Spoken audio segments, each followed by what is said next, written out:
Hello. कक्षा दशम गणित में आप सभी का स्वागत है। आज हम निर्देशांक ज्यामिति अध्याय 6 निर्देशांक ज्यामिति कोऑर्डिनेट ज्योमेट्री का अध्ययन करेंगे। गणित की इस महत्वपूर्ण शाखा निर्देशांक ज्यामिति की उत्पत्ति कैसे हुई, इसकी क्या उपयोगिता है, आइए सर्वप्रथम इसे जानने का प्रयास करते हैं। एक तल पर रखी हुई किसी वस्तु की स्थिति दो परस्पर लंब रेखाओं की सहायता से बताई जा सकती है। मान लीजिए इस पेपर को अगर हम एक तल माने, प्लेन माने, उस तल में अगर एक बिंदु है, कोई वस्तु है या कोई बिंदु है, ठीक है, तो उस बिंदु की स्थिति को बताने के लिए दो परस्पर लंब रेखाओं की सहायता ली जाए अगर, तो इस विचारधारा से गणित की एक महत्वपूर्ण शाखा निर्देशांक ज्यामिति की उत्पत्ति हुई।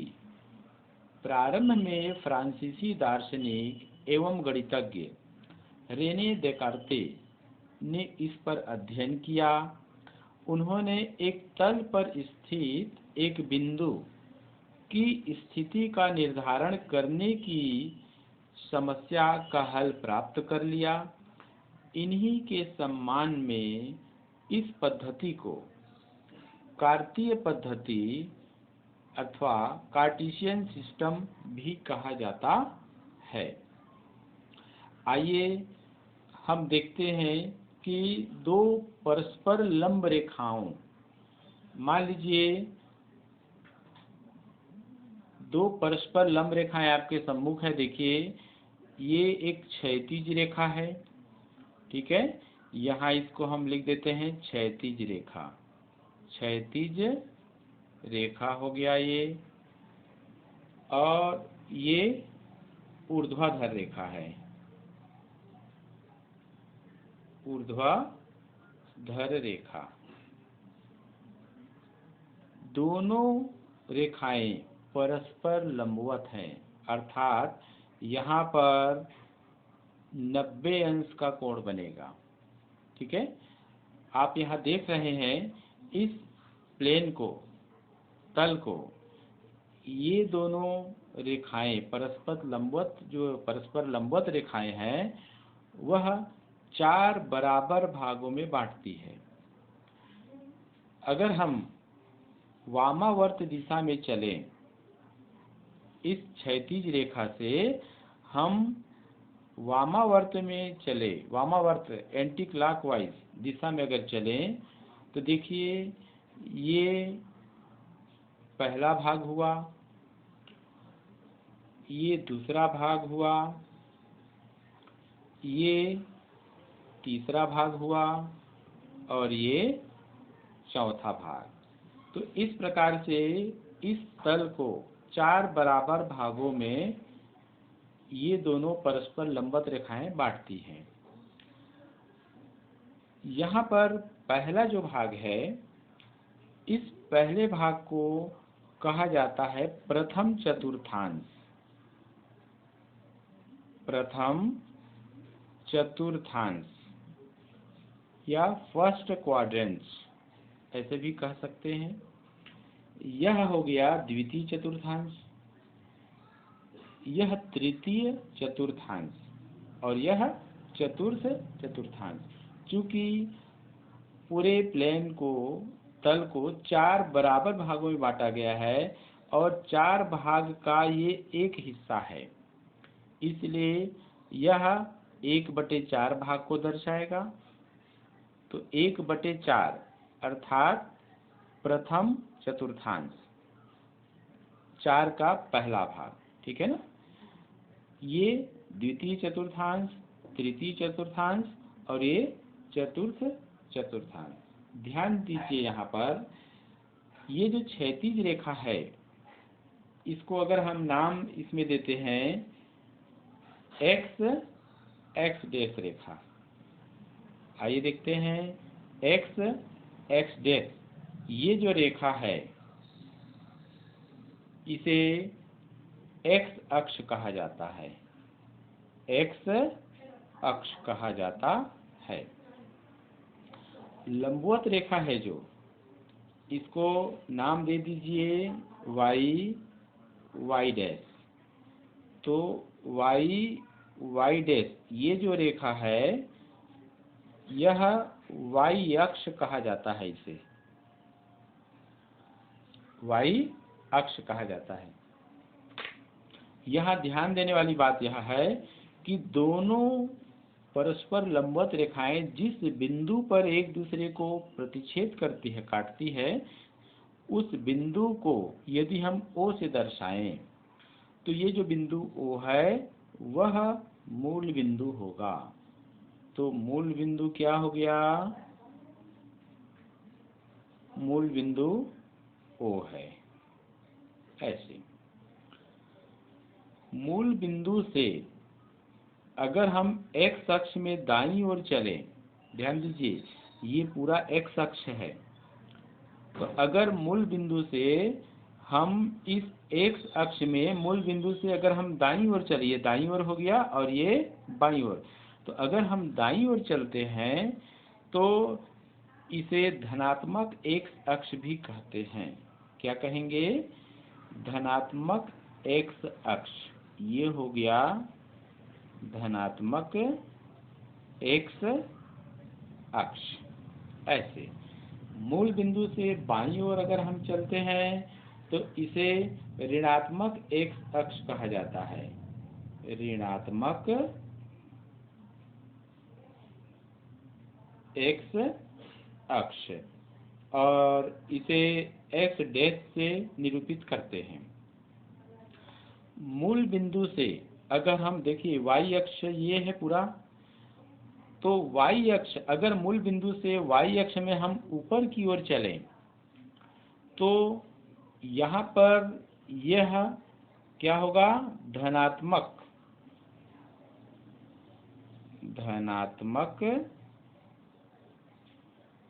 y अक्ष कहलाएगा ये। इसी प्रकार मूल बिंदु से अगर हम नीचे की ओर आए तो यह ऋणात्मक y अक्ष, ऋणात्मक y अक्ष कहलाएगा, और इसको y डैश से निरूपित करते हैं। ठीक है, तो दोनों रेखाएं, ये रेखा और ये रेखा, दोनों रेखाएं एक दूसरे को जिस बिंदु पर काटती है उसे हम मूल बिंदु या ओरिजिन कहेंगे और इसे O से दर्शाते हैं। ये अभी आपने देखा, और साथ ही यह भी आपने देखा कि यहाँ पर x x और y y दोनों जो रेखाएं हैं यह कह सकते हैं x अक्ष और y अक्ष, वह इस तल को, प्लेन को 4 भागों में बराबर भाग विभाजित करते हैं और प्रत्येक भाग को चतुर्थांश के नाम से जाना जाता है। और चतुर्थांश का नाम इस प्रकार वामावर्त दिशा में चलेगा, तो पहला, दूसरा, तीसरा, चौथा। चतुर्थांश का क्रम नहीं बदलता, हमेशा याद रखेंगे। ठीक है, तो यहाँ पर देखते हैं कि इस प्रकार इस तल में तल मतलब इस पेपर को ही मान लें, तो इस तल में दोनों अक्ष, x अक्ष और y अक्ष, और चारों चतुर्थांश, पहला, दूसरा, तीसरा, चौथा, चारों चतुर्थांश सम्मिलित होते हैं। ठीक है, अगर इस तल के बारे में कहें तो इस तल में दोनों अक्ष भी रहेंगे और चारों चतुर्थांश भी शामिल होते हैं। इस तल को ध्यान दीजिए, इस तल को जिसमें चारों चतुर्थांश भी हैं और दोनों अक्ष भी हैं, x अक्ष और y अक्ष, कार्तीय तल, कार्टेशियन प्लेन कहते हैं। इसे निर्देशांक तल या कोऑर्डिनेट प्लेन या xy तल या xy प्लेन भी कहते हैं। देखिए इसके विभिन्न नाम हो गए, ठीक है ना। तो इसको हम कार्तीय तल भी कह सकते हैं, आइए देखते हैं क्या क्या नाम से इसको दर्शाएंगे। कार्तीय तल, ठीक है, कार्तीय तल अर्थात कार्टेशियन। यहाँ पर देखिए कार्टेशियन प्लेन भी ये हो गया, और इसको निर्देशांक तल भी कहते हैं। सभी नाम को आपको याद रखना है। निर्देशांक तल भी कहेंगे, निर्देशांक तल को हम कहेंगे कोऑर्डिनेट। कोऑर्डिनेट यहाँ पर देखिए प्लेन, ठीक है, इस प्रकार से कोऑर्डिनेट प्लेन हो गया। और इसका एक नाम आता है एक्स वाई तल। एक्स वाई तल के नाम से भी इसे जानेंगे, या फिर हम इसको एक्स वाई प्लेन के ये ऐसे के नाम से भी इसको जानते हैं, ठीक है। तो एक्स अक्ष और वाई अक्ष और चारों चतुर्थांश, इन सबको मिला देने से कार्तीय तल बनता है, अर्थात कार्टेशियन प्लेन, या फिर इसको निर्देशांक तल भी कहते हैं, कोऑर्डिनेट प्लेन, या इसको हम एक्स वाई तल या एक्स वाई प्लेन के नाम से भी जानते हैं, ठीक है। ध्यान देना है यहाँ पर अक्षों को, ये जो दो अक्ष है ना, एक्स अक्ष और वाई अक्ष, तो ये जो दोनों अक्ष हैं, इन अक्षों को निर्देशांक अक्ष कहते हैं। तो यहाँ पर लिख सकते हैं एक्स अक्ष और वाई अक्ष दोनों को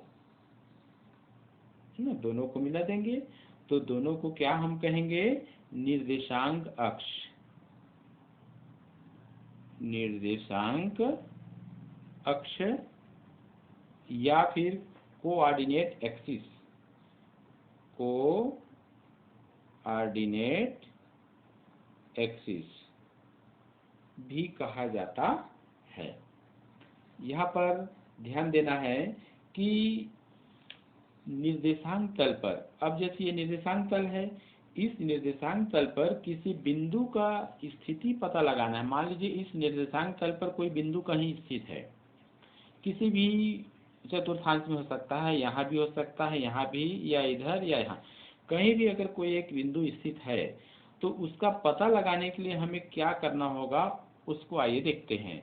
तो सबसे यहाँ पर लिख सकते हैं कि निर्देशांक, आइए पहले टाइटल लिख लेते हैं, निर्देशांक तल पर किसी बिंदु की स्थिति का पता लगाने के लिए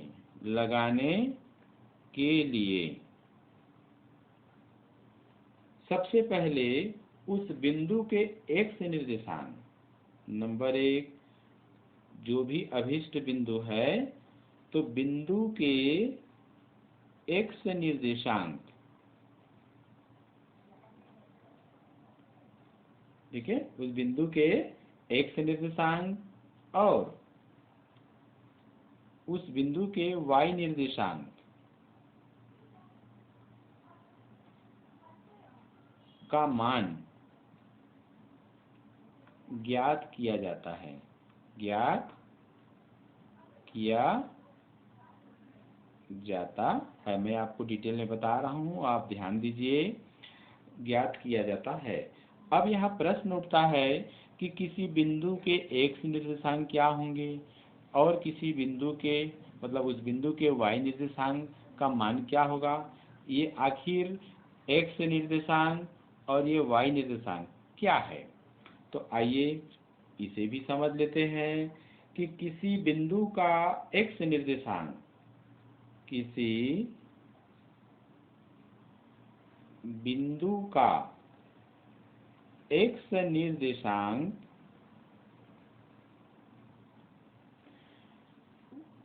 वाई अक्ष से इस बिंदु की लंबवत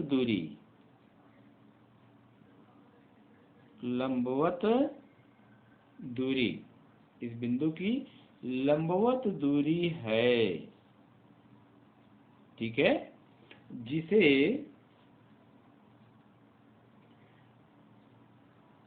लंबवत दूरी है जिसे x अक्ष पर मापा जाता है, x अक्ष पर मापा जाता है। मैं इसे अभी बताऊंगा आपको। मापा जाता है, और यहाँ पर x के जो निर्देशांक रहेंगे ना, जो मान प्राप्त होगा अर्थात x के जो निर्देशांक मिलेंगे उसको भुज कहते हैं। क्या कहेंगे? भुज या फिर एब्सिसा, ठीक है, कहते हैं ऐसे। ठीक, इसको देखिए, किसी बिंदु का x निर्देशांक y अक्ष से इस बिंदु की लंबवत, मान लीजिए यहाँ पर मैं एक बिंदु ले रहा हूँ, यहाँ पर कोई बिंदु है P, ठीक है, ये कोई बिंदु है ऐसे, तो ये कोई बिंदु है P। इस बिंदु का x निर्देशांक क्या होगा ये हमको जानना है। तो अभी हमने क्या देखा, किसी बिंदु का x निर्देशांक y अक्ष से इस बिंदु की लंबवत दूरी है, समझ गए ना। तो यहाँ पर y अक्ष कौन सा है? ये वाला है। इस बिंदु की लंबवत दूरी यहाँ से ऐसे कर लीजिए, ऐसे। तो ये जो लंबवत दूरी है ना, इस दूरी का जो भी मान होगा वह x निर्देशांक कहलाएगा, ठीक है। और इसे हम क्या कहते हैं? अच्छा, ध्यान दीजिए, लंबवत दूरी है जिसे x अक्ष पर मापा जाता है। अब इसको मापने के लिए क्या करेंगे? हमको इसको तो मापना नहीं है, हमें मापना इसको रहेगा। तो इसके लिए क्या रहता है, x अक्ष में एकक दूरी पर, इकाई दूरी पर चिन्ह लगा लिया जाता है। जैसे मान लीजिए आपने इकाई दूरी पर इस प्रकार चिन्ह लगाया हुआ है, ऐसे आप इकाई दूरी पर, समान दूरी पर चिन्ह आप लगाते जाएंगे। तो इस बिंदु से यहाँ पर एक लंबवत रेखा खींचेंगे, ऐसे, यहाँ भी खींच दीजिए, ध्यान देना है। तो जैसे यहाँ से इस दूरी का जो मान आएगा वो x निर्देशांक का मान आएगा। तो यहाँ पर आप देखिए, मान लीजिए यहाँ से यहाँ तक 1 इकाई है और यहाँ से यहाँ तक 2 इकाई है, मतलब तो ये कुल मिला के यहाँ से यहाँ तक का जो दूरी है वो 2 इकाई के बराबर हुआ। तो x निर्देशांक का मान होगा 2। x निर्देशांक का मान क्या होगा? 2। और उसे हम ऐसे लिखेंगे। मैं आगे इसको और एक्सप्लेन करूंगा आपको। अब आते हैं कि एक और नियम में आ जाते हैं कि किसी बिंदु का y निर्देशांक, किसी बिंदु का y निर्देशांक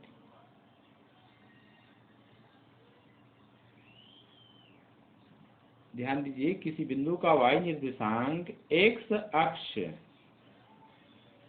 से इस बिंदु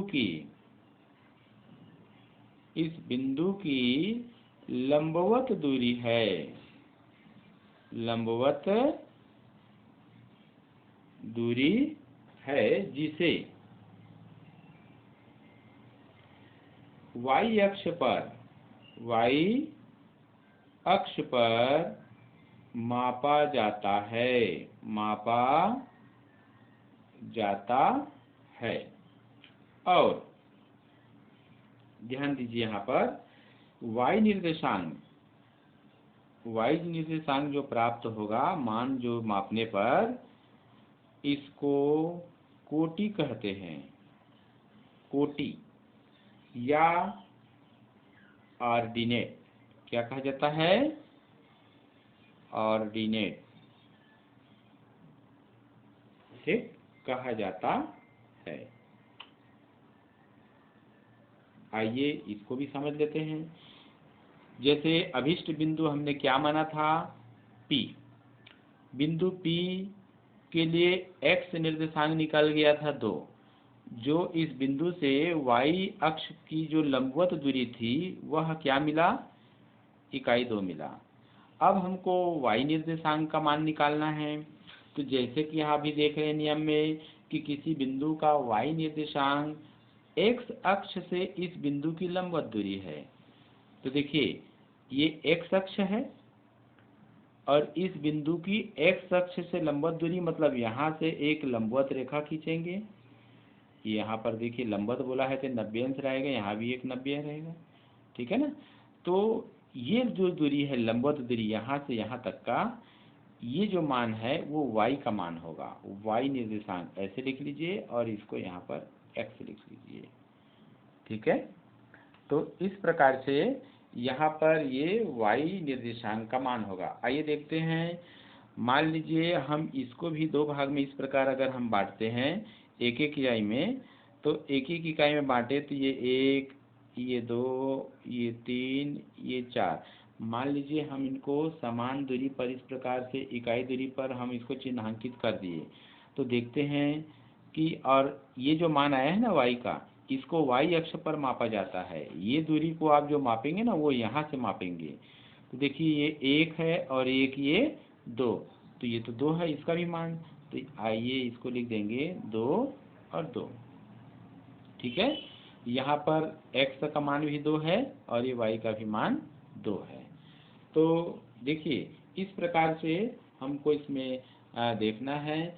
आइए कुछ और जानने का प्रयास करते हैं इसी के आधार पर आगे। आइए एक और नियम को देख लेते हैं। निर्देशांक तल में, निर्देशांक तल में किसी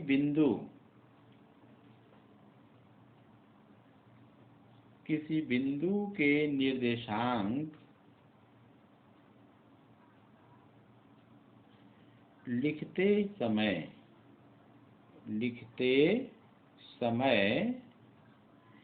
पहले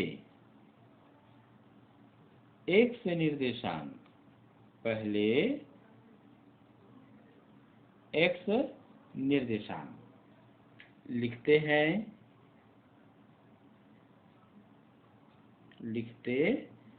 हैं, उसके बाद y निर्देशांक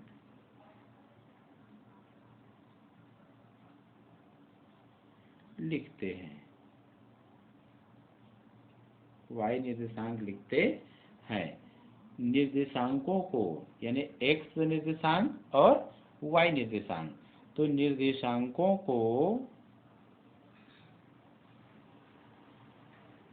कोष्ठक के अंदर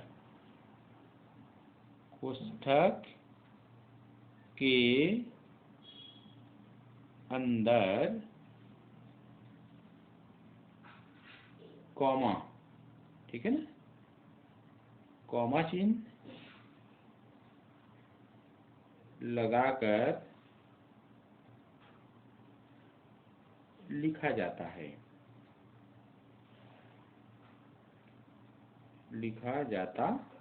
है। आइए एक मान लेते हैं। माना कि x निर्देशांक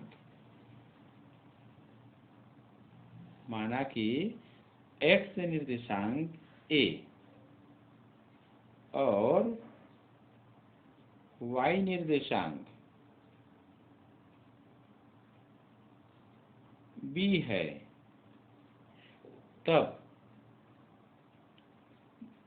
अर्थात किसी बिंदु का x निर्देशांक a और y निर्देशांक b है, तब उस अभिष्ट बिंदु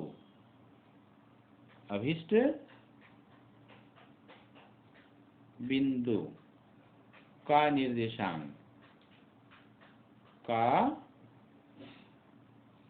निर्देशांक निम्नलिखित होगा। देखिए क्या लिखेंगे उसको, a, b और ये कोष्ठक में ऐसे लगा देंगे। या ध्यान दीजिए, यदि x किसी बिंदु का x निर्देशांक अगर हम x लेते हैं ऐसे, और y निर्देशांक अगर y लेते हैं ऐसे, तो दोनों के बीच कामा लगा देंगे और उसको कोष्ठक में रख देंगे। तो ये अभिष्ट बिंदु का निर्देशांक कहलाएगा ए बी या एक्स वाई। ध्यान दीजिए, इसे हम क्रमित युग्म भी कहते हैं, क्रमित युग्म या ऑर्डर्ड पेयर। ठीक है, ऑर्डर्ड पेयर के रूप में भी इसको हम जानते हैं। यहाँ पर x और y या फिर कह सकते हैं ए बी के क्रम का काफी महत्व है। इसको किसी भी क्रम में नहीं लिखा जाता है, इसमें x और y के क्रम का काफी महत्व है। ठीक है, आइए देखते हैं कि क्रमित युग्म, क्रमित युग्म, ठीक है, x y अगर है तो उसको हम yx नहीं लिख सकते, क्योंकि दोनों क्रमित युग्म बराबर नहीं होगा। देखिए, एक क्रमित युग्म x y है तो उसको हम क्रमित युग्म को बदल करके yx नहीं लिख सकते। कब?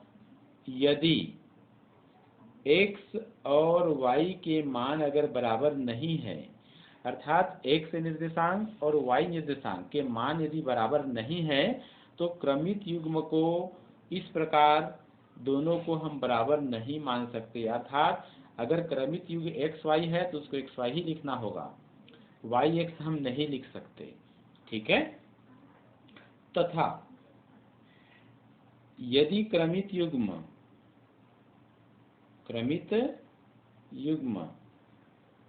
x y है और अगर दोनों का मान अगर बराबर है तो हम इसको yx लिख सकते हैं। तब की स्थिति में क्या होगा? लिखा जा सकता है यदि x बराबर y, अर्थात दोनों क्रमित युग्म बराबर हैं। ठीक है, अब यहाँ पर एक और देखते हैं कि मूल बिंदु जिसको हम क्या माने थे? 0। तो मूल बिंदु का निर्देशांक क्या होगा? ध्यान दीजिए, मूल बिंदु x अक्ष से 0 दूरी पर है और y अक्ष से भी 0 दूरी पर है, तो इस बिंदु का निर्देशांक क्या होगा? तो इस बिंदु का निर्देशांक फिर तो 0 0 होगा। ठीक है, तो यहाँ पर लिख देंगे मूल बिंदु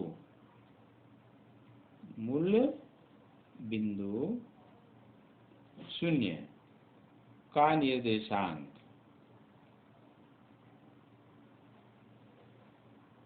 ठीक है 0 0 होगा, क्योंकि कारण भी आप जान लिए रहिए, क्योंकि